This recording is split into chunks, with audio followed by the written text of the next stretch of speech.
ओम श्री गणेशाय नमः। हिंदू पंचांग के अनुसार हर महीने में 5 ऐसे दिन आते हैं जिनमें कोई भी शुभ कार्य नहीं किए जाते हैं। ऐसी भी धारणा है कि इन दिनों में मरने वाले व्यक्ति परिवार के अन्य 5 लोगों को भी साथ लेकर जाते हैं, यानी कि अन्य 5 लोगों की भी मृत्यु की संभावना हो सकती है। तो आपको बताते हैं दिसंबर के महीने में पंचक कब से शुरू होंगे, कब समाप्त होंगे और ये किस प्रकार के पंचक होंगे।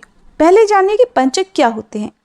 ज्योतिष शास्त्र के अनुसार चंद्र ग्रह का धनिष्ठा नक्षत्र के तृतीय चरण और शतभिषा, पूर्व भाद्रपद, उत्तरा भाद्रपद और रेवती नक्षत्र के चारों चरणों में भ्रमण काल पंचक कहलाता है।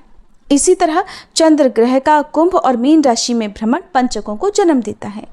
पंचक के नक्षत्रों का प्रभाव क्या होता है ये भी जानिए। धनिष्ठा नक्षत्र में अगर पंचक लगे होते हैं तो अग्नि का भय होता है।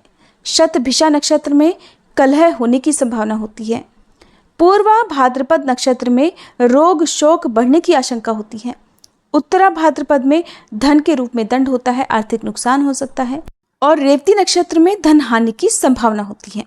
पंचक के दिनों में 5 ऐसे काम हैं जो भूले से भी नहीं करने चाहिए, यानी कि अग्नि चौर भयम, रोगो राज पीड़ा, धनक क्षति, संग्रहे तृणकाष्ठा नाम कृते वस्वदी पंचके।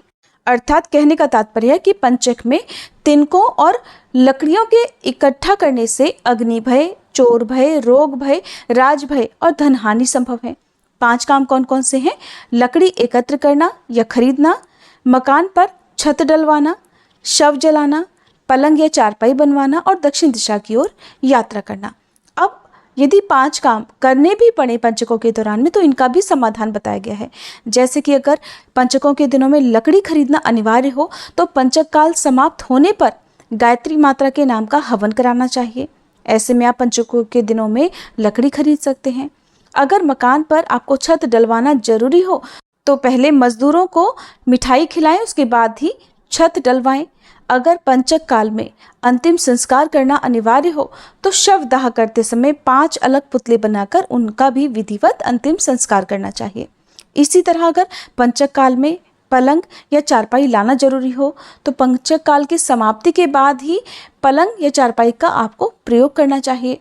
अंत में ये कि अगर पंचक काल में दक्षिण दिशा की यात्रा करना भी जरूरी हो तो पहले हनुमान जी के मंदिर में जाएं, हनुमान जी के दर्शन करें, हनुमान जी को फल चढ़ाकर और एक चौमुखा घी का दीपक जलाकर आप दक्षिण दिशा की ओर यात्रा भी प्रारंभ कर सकते हैं। ऐसा करने से पंचक दोष दूर हो जाते हैं। अब पंचकों के प्रकार भी जान लीजिए। रविवार को पड़ने वाला पंचक रोग पंचक कहलाता है। सोमवार को पड़ने वाला पंचक राज पंचक कहलाता है। मंगलवार को पड़ने वाला पंचक अग्नि पंचक कहलाता है। शुक्रवार को पड़ने वाला पंचक चोर पंचक कहलाता है। शनिवार को पड़ने वाला पंचक मृत्यु पंचक कहलाता है। इसके अलावा बुधवार और गुरुवार को पड़ने वाले पंचकों में ऊपर अभी आपको जितनी भी बातें बताई गई हैं उनका पालन करना जरूरी नहीं माना जाता है। इन 2 दिनों में पड़ने वाले पंचक के दिनों में आप इन 5 कामों के अलावा किसी भी तरह के शुभ काम कर सकते हैं। गरुड़ पुराण के अनुसार अगर पंचक के दिनों में किसी की मृत्यु हो जाए तो उसमें आपको कुछ सावधानियां बरतनी चाहिए। सबसे पहले तो दाह संस्कार से संबंधित जो नक्षत्र है उसके मंत्र से आहुति देकर नक्षत्र के मध्यकाल में दाह संस्कार किया जा सकता है। नियम पूर्वक दी गई आहुति पुण्य फल प्रदान करती है। अगर संभव हो तो पंचक के दिनों में यदि किसी की मृत्यु हुई हो तो ऐसे व्यक्ति के शव का दाह संस्कार अगर तीर्थ स्थल में किया जाए तो उसे उत्तम गति मिल जाती है, यानी मोक्ष मिल जाता है। दिसंबर 2023 में पंचक आरंभ होंगे 17 दिसंबर रविवार को दोपहर 3:45 से और समाप्त होंगे 21 दिसंबर गुरुवार को रात 10:09 पर। और क्योंकि रविवार को शुरू होने वाला पंचक रोग पंचक कहलाता है, इसलिए इस बार रोग पंचक रहेंगे। रोग पंचक का प्रभाव ये होता है कि व्यक्ति 5 दिन तक शारीरिक और मानसिक परेशानियों से घिरा रह सकता है और इस दौरान किसी भी तरह का कोई शुभ कार्य करने से बचना चाहिए। अगर आपको ये जानकारी अच्छी लगी हो तो वीडियो को लाइक जरूर कीजिएगा।